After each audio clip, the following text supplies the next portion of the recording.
Hello, everyone, and welcome to today's webinar. I'm your host, Wendy Forsyth, and our topic today is making teams work. And this is a Did You Know webinar that is part of our HomeSmart webinar series.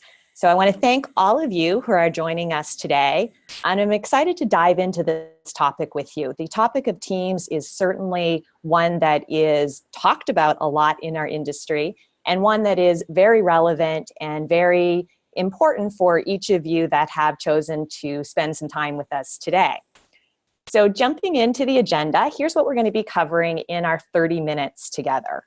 We're going to be going over sort of the evolution of teams in our business. So how did this notion of working as an individual agent move to working as a team or a collective group of agents? We're going to dive into some typical team structures. So for those of you that are listening in online, you probably registered to attend today's webinar because you're currently a member of a team or thinking of starting a team, or maybe already even running a team. So we'll give you some of the best practices around structures. We'll share job descriptions and compensation plans. One of the biggest areas of questions that we see around structuring teams is around how to compensate team members. Number 4 on our agenda is just some tips and best practices on setting up a team. Here at HomeSmart, we work with teams all across the country, so have definitely experienced some of the things that you'll want to consider in making your team even more successful, and we'll share some of those tips and insights with you. And lastly, we'll wrap up today's webinar by sharing some resources for you on information that you can tap into moving forward to help you run your team. So that's our agenda. Before we jump into that agenda, I just want to give you a little background, some introductions of myself and of HomeSmart. Many of you joining us today may or may not be familiar with HomeSmart, but HomeSmart is one of the top 10 leading brokerages in the country. We have agents from coast to coast. In fact, we have just under 15,000 agents as part of our network in 125 offices. So we've been recognized, as you can see on the screen, from everyone from Real Trends to Inc. 500 to Entrepreneur for the work that we've been doing here at HomeSmart. And at the core of that is really leveraging the relationship with our agents so that we can provide the best tools, services, and support for our HomeSmart agents to service their buyers and sellers in the marketplace. And we have certainly seen a rise in teams and have accommodated how we support our teams here at HomeSmart across the country. As your host, again, my name is Wendy Forsyth. I'm the Chief Operating Officer here at HomeSmart. I am a lifelong real estate professional and started my real estate career a few years ago selling real estate and owned a real estate company and have worked at several large real estate brokerages and franchises across Canada and the United States, and have had the pleasure of working with 3 of the top 500 teams in 2017 ranked by Real Trends. So really have had an up close and personal interaction with the dynamics of teams, as well as all the research, of course, that we do in working with our teams here in HomeSmart. So let's take a look at the evolution of teams. If those of you on the line have been in the real estate business for a while, you can probably remember a time where we didn't have this term teams, and we didn't talk about being a team or starting a team. So when we think of how that evolution happened, really phase 1 of teams started back in the early 2000s in the real estate industry. And it started as partnerships. And this was a really common way for people to start to collect their resources together. Then we moved kind of in the mid-2000s to the notion of team leaders. And the future and the phase that we're seeing most often happen today is a phase that we would call team brokers. So we're seeing that evolution where teams are really functioning like a business within a business, or as we commonly say, like a brokerage within a brokerage. So for you, if you're thinking of starting a team or currently on a team, you might be trying to figure out how to structure your team. A lot of people will start out kind of with that phase 1 of a partnership. So typically these partnerships, you'll see maybe a family member. We often see spouses, we see parents and children, or close friends that really have a strong camaraderie, that work together, will join a partnership with one another. They'll start advertising together, they'll start sharing their clients, they'll start essentially working together. And one of the big positives this gives for your clients is hopefully ultimately better service is typically the goal of the partners. And then for the partners themselves, it becomes an opportunity for a better work-life balance. If one person has a day off or has a family or a personal commitment, the other person is easily able to cover. And particularly with more and more technology and how consumers have changed their demands, and that sort of always on consumer and always demand consumer, it gives coverage to handle those incoming inquiries and calls and service needs of your clients. So those are all the positives, as they say. On the other side of the equation there, we have some considerations. If you're thinking of starting a partnership or looking as a partnership as the next phase for your career, you're going to want to make sure that you spend some time with your partner really defining what the roles are. We most often see partnerships not work because of conflict between the two partners. There's either not a clear agreement on whose client is who, or how compensation is going to get split, whose responsibility is it to prospect, whose responsibility is it to manage the back end sort of database and more operational work of the partnership. So you really want to make sure all of those elements are really covered moving into the partnership itself, so that is clear. You may move on to the next phase, which is a phase we call team leaders. So with team leaders, sometimes people jump right into the team leader role and kind of skip the partnership role. And typically when we see the team leader emerge, it's when we have a top producing agent who decides that they want to take their business to the next level and build out a team. So usually the beginnings of this is that top producing agent will add a buyer's agent. And that is somebody that can then help them with showings and can help them, with all the kind of day-to-day work of their business. Typically, the team leader will retain the negotiating responsibilities. So if I'm a buyer's agent, the team leader generates the lead, qualifies the lead, the buyer's agent then takes over the relationship, spends the time showing the buyer's properties, following up, working through, that part of the transaction. And when the buyers find a house they like, you'll see the team leader step back in, preview the house with them, write the offer, and negotiate out the offer. That is usually the beginning starts of team leaders. The next addition a team leader may add to their team is either a licensed or an unlicensed assistant. So this is somebody that might get into supporting with marketing materials, with listing materials, and all the things that go into sort of the day-to-day administrative part of running our businesses. With teams, with team leader functions or roles, all the advertising is done under the team leaders or the team leader's name. So I'm sure you've all, seen those signs where it's the ABC real estate team. And that is, when you see a team leader forming a team underneath of them, they'll choose a team name or use their own personal names are typically what we see. So if you are at the stage in your business where you're thinking of becoming a team leader, or you're already a team leader and looking for some ways to improve upon your team, or you're thinking of joining a team, here are some things that you'll want to consider. So as a team leader, it's a different role than being an individual agent. You're moving into essentially a management role. And in working with agents, this is one of the areas that we see them often struggle when they start teams.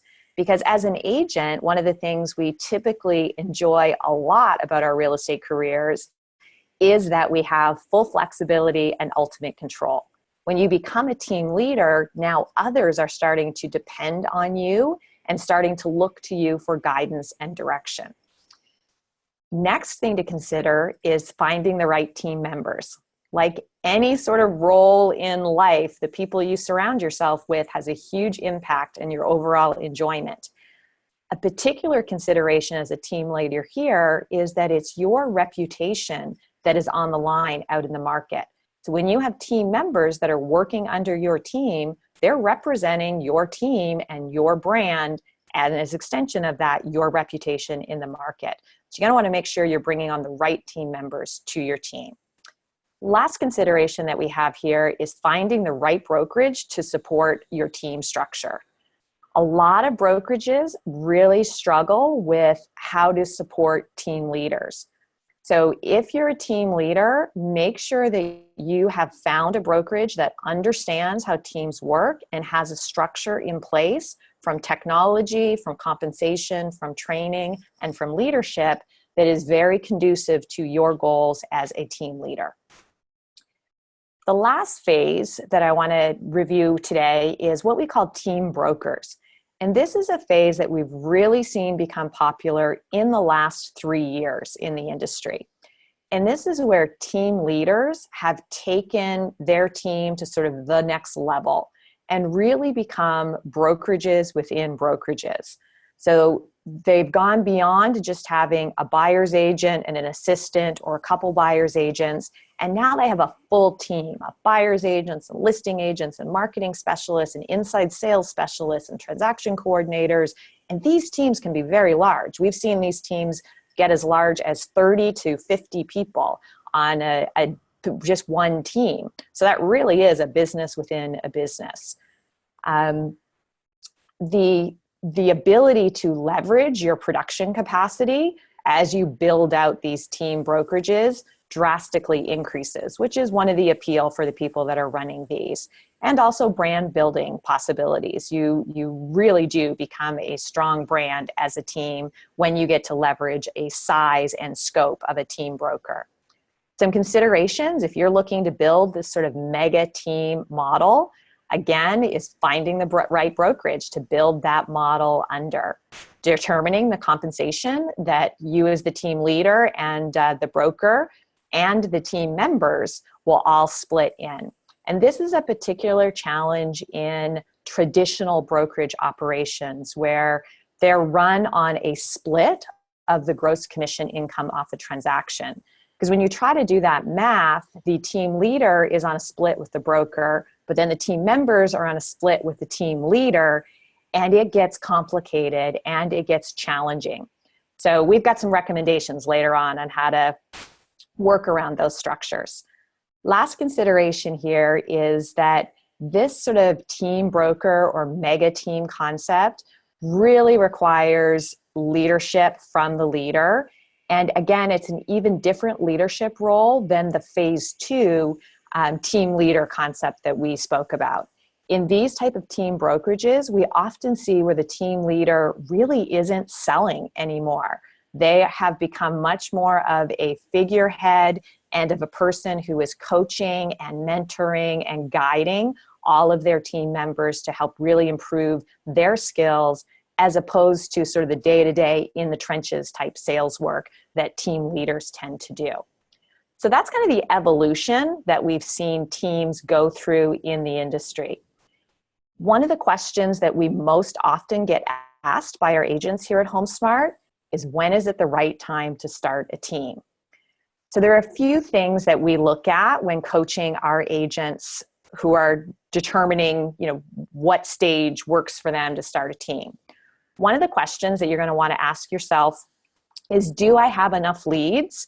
Or do I have more leads than I can service? So if you're an individual agent and you have more leads and your database has grown to such an extent that you have more business than you can service, it may be time for you to think of starting a team.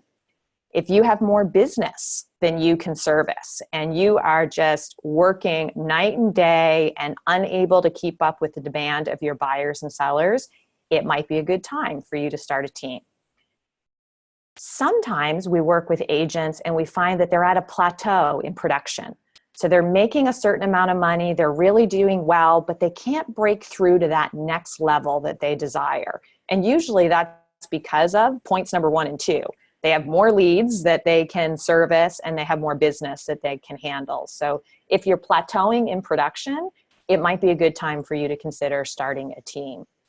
There is a general rule of thumb, although like any rule of thumb or best practice, it's not a hard and set rule, but typically what has become the benchmark in the industry to know how much production do I need to do before I'm ready to start a team, it's somewhere in the neighborhood of 30 to 40 transactions per year.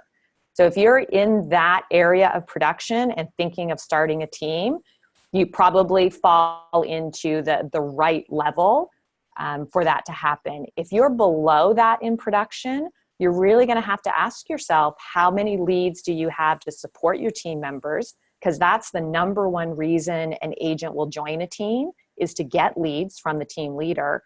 And then do you have enough business to support the team when you start dividing up the compensation amongst the team members? So if you've decided it's time to start a team, the next most common question we get is, what should my team look like? So I've got a few examples of organization charts of teams to share with you. So typically on an agent team of between 0 to 5 team members, we see that team leader or that team CEO, and we'll start with 1 buyer's agent, and then that might move to 2 or 3 buyer's agents. Then you might add in a marketing coordinator somewhere along the way there, and an assistant or a transaction coordinator to support the team. This is one of the most effective team organization structures that we see. It's still small enough that a group of 4 or 5 people can really leverage those synergies. They can do a lot of business together and still provide that quality of life that often is sought after from joining a team. For some people, though, they have the desire to grow. So then we work with our agents that say, I want to grow my team. How do I do that? And what team members should I add on? And for those agents, when we're coaching and training with them, we really start to break it down into 3 areas. So sort of classic business. So admin and assistants, operations, and sales. So how that organizational chart comes together is you have your team leader or your team CEO. You'll have on sort of the left, I've got the executive assistant there, a transaction coordinator. This team now is doing enough business that they probably can keep a transaction coordinator full-time busy. They may even be at the point where they add an operations manager into their structure. They probably still got their 2 or 3 buyer's agents that are very busy, but now they're adding a listing agent. And this becomes kind of the area of development for kind of that next phase of team expansion, where now I have agents that are dedicated to working with the buyers. And instead of me as the team leader being the primary listing agent, which is the typical function in smaller teams, now I've trained agents that become listing specialists for my team. Next area you see there is what we call an inside sales associate, or you might hear the term ISA being used in the industry. These are people that are just working with the leads. So, in your marketing plan, you've probably developed online lead sources. You've got your own referral sources that you're working with, your own database, just sign calls, all of those different avenues that generate leads for us. That inside sales associate is working those leads, and there's policies and practices in place for how those leads get distributed amongst the team members and handled. And then lastly, you see on the right, a marketing coordinator. So this is the typical structure that we'll see in a team of 6 to 10 members. I mentioned earlier about sort of the mega team concept. So in the mega team, we're looking at sort of 12 plus members, and it's a similar structure to what I was just talking about, except now you'll see this 3 yellow blocks added in there. And what tends to happen is assistants get added in under the buyer's agents and the listing specialist or the listing agent.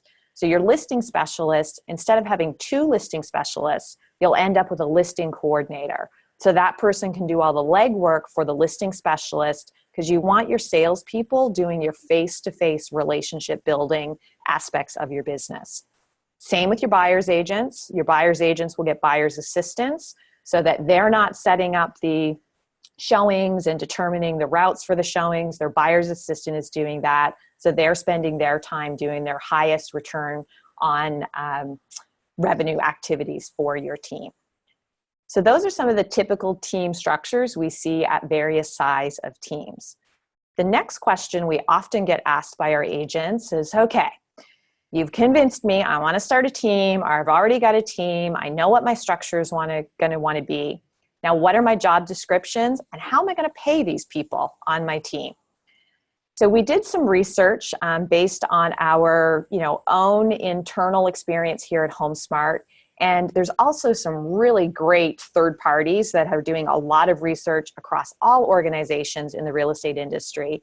And you'll see that these job descriptions and compensation structure recommendations come directly from Robertson Coaching.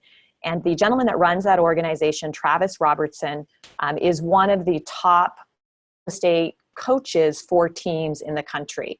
So here are some of his recommendations on job responsibilities for assistants. That they're going to have marketing activities, lead gen tasks, agent support tasks, customer care, office duties, system development, and maintenance. And that one at the bottom is one of the important ones.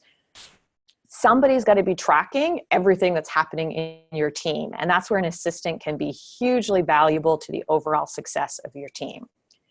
In terms of how to pay this assistant, these assistants usually are unlicensed and they usually get an hourly rate. And of course, that's going to depend on what the sort of going hourly rate is for this type of work, depending on the part of the country that you're in. One of the recommendations, however, is they should feel connected to the overall production of the team. So a transaction bonus is recommended, where for every transaction that the team does, they receive a small bonus on top of their hourly rate for supporting the overall team goals. So that's the assistant role. The next role is the transaction coordinator that we tend to see on teams. And the transaction coordinator tends to manage all of the transaction from the moment that they're under contract to conclusion. They're communicating and coordinating with all the third parties, with the buyers, with the sellers, with the agents on the other side, shuffling the paperwork everywhere that it needs to go, making sure it's in all the right systems, and really ensuring that all the I's are dotted and T's are crossed so that you as a team leader, your buyer's agents, and your listing agents can be focusing on the next transaction, knowing that your clients are really being supported through the close of the current transaction. In terms of compensation structures here, it's typically a per transaction structure on your mid-sized teams. And again, it depends on the area of the country that you're in, and this one tends to depend on the price range of the property in the transaction. But we see typically somewhere between that $200 and $600 range. Sometimes we see an alternate compensation structure for transaction coordinators. And we see this typically in the larger team offices or mega teams, where a transaction coordinator has enough business that it is more cost effective for the team leader to put them on a base salary, and they're going to then again tie incentives and commission to the overall production of the team. So depending on where you're at in production, that could be an option for you. Next up on the job description is the buyer's agent. So as I said earlier, this is typically the first function that a team leader adds, and they're usually doing some minor lead generation, but typically very little, because predominantly the lead generation is coming from the team leader themselves.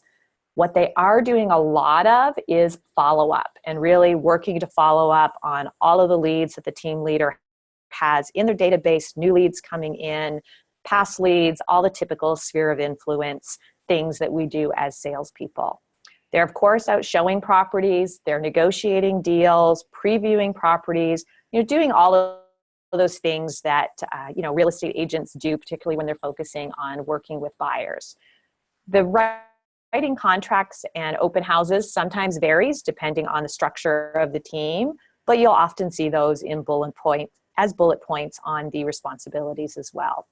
Compensation structure for a buyer's agent is you typically see a percentage of net commissions after broker split or expenses. So remember earlier when I said that it gets complicated in a traditional brokerage setup? This is where it starts to get complicated, is if the team leader is on a split with the broker, and then how much of that split does the buyer's agent get?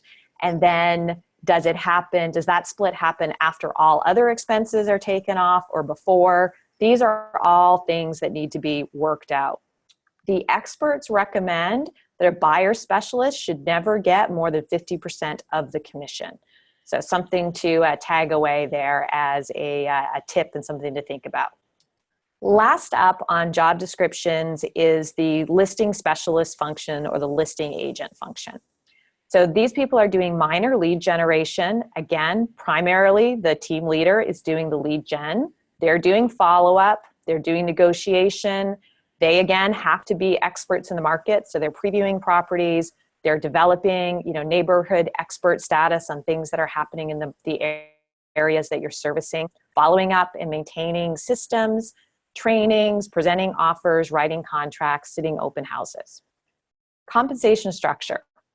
Similar to the buyer's agent, where it is a percentage of the gross commission. Sometimes we see with listing specialists, because they typically require a larger percentage of the gross commission than a buyer specialist. So you'll see listing specialists typically somewhere between 60 and 70%, maybe even higher of the commission being paid. The other option on a lot of mega teams that has become more popular is a base salary plus a commission, and that commission is usually 10% of commissions. So a couple different options there. So those are some job descriptions that we typically see. Next up, some tips on setting up your team. So we've been very kind of institutional in approaching the structure of it. So let's get into just kind of how it feels to be a team leader and some of the do's and don'ts for a successful team. One of the big things you're going to want to do is ask yourself if you're ready. Are you ready to move from an individual agent to a team leader? That's that kind of look in the mirror, have that long, hard conversation, because it's a big change in how you're going to run and operate your business. And if you're ready for it, awesome. We hope this information really helps you get a head start and get on the right track to having a successful team. If you're on that track, you're going to want to lay the foundation for your success. So write a 12-month business plan as a team leader. This is different than an individual agent's business plan you would write, because now you've got to take into consideration how many members are on your team, what their job functions are, what they're expecting to be compensated. All of those things have to go into that business plan. We highly recommend writing out that org chart. We gave you some examples at the beginning of the presentation. Those are guidelines only. Think about what your org chart would look like on your team at month 3, at month 6, at month 9, and month 12. Clearly written job descriptions are critical. You want to make sure as you are bringing people onto your team that the expectations that you have for them and they have for you are crystal clear. That's just going to make everybody's life a lot easier, and it's going to make your success a lot higher when that happens. Determine how you will recruit for your team. Where are you going to find these team members? Are they going to be new to the business? Are they friends or colleagues or people that you already know in the business? A really important component to think of in your business plan. And then one of the most important components is to make sure that you're working with a brokerage that understands how to support your team and that gives you the support that you need as a team leader in your business. Not all brokerages are team friendly out there in the marketplace today. So you want to interview and ask questions and make sure that you are with a team friendly brokerage. Next tip that we would share is that you want to make sure that you have a ICA with your brokerage, your team-friendly brokerage, as I was saying, that covers how all of the commission is going to be broken down with you, with your team members, how fees are going to be paid and collected. And it really is our recommendation, based on everything that we've seen, is that transaction fee brokerages like HomeSmart work the best for teams. It uncomplicates a lot of the dynamics that are really challenging as team leaders working in traditional commission split brokerages. Also, a consideration for you to discuss with your broker is how production will count towards awards. If awards are an important part of what you're looking to drive and build your brand around as a team leader, definitely want to make sure that you have that information. And then the next agreement that you want to have is the agreement with your team members. I see so many team leaders that don't have proper agreements in place with their team members, and it causes havoc. And the best way I can describe this is think of it as a prenup. Is going into the marriage, you never think it's going to end, but when you figure out how things will get divided up, if it should end, when you're in a happy place, it's a lot better than when it's ending. So when you're running a team, you want to determine what happens if that team member leaves. Whose lead is whose? What if that team member takes all the leads that you generated with them? What if they're working with clients that were clients from your sphere of influence and they leave and take those clients with them? So you're going to want to have in writing how all of that works going into the relationship if it should not work out for whatever reason down the line. You also want to have in writing how compensation works. One of the most common disputes we see in teams is between the team leader and the team member over compensation. So give that a lot of thought and have that very clearly defined. Last couple tips for you is that a CRM is a must for your team. Make sure that you are documenting everything and that you have systems, processes in place for everything. The best teams out there are systems, process, checklist, CRM driven. So you want to make sure that you have those principles and those pillars built into your team. And then the number one reason that teams fail is because of lack of leads. So this is according to a study that was released last fall by Inman News that studied a lot of different teams across the country. And this was the number one reason for failure. So you're going to want to make sure as a team leader that you have a lead generation plan in place for your team. There's a lot of information available on how to run a successful team.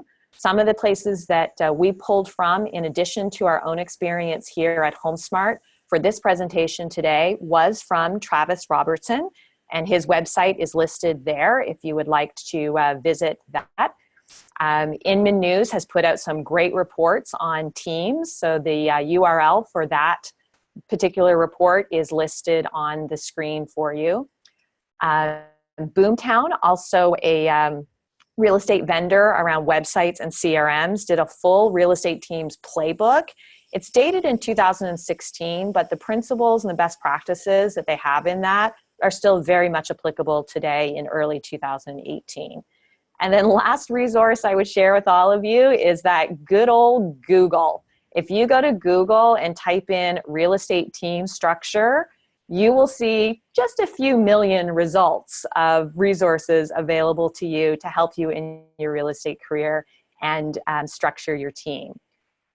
There is so much to talk about around teams that we would love to continue the discussion with all of you. We hope that this 30-minute insight to some of the lessons and insights that we have learned and share with our agents here at HomeSmart has been helpful today. Again, I'm your host, Wendy Forsythe. If you'd like to reach out to me directly, my email is there. And if you'd like to continue the conversation and learn more about HomeSmart and how we support our teams here at HomeSmart, you can email us to careers@homesmart.com. So thank you so much for joining our Did You Know webinar. I wish you all a very successful year and a wonderful rest of the day. Thank you.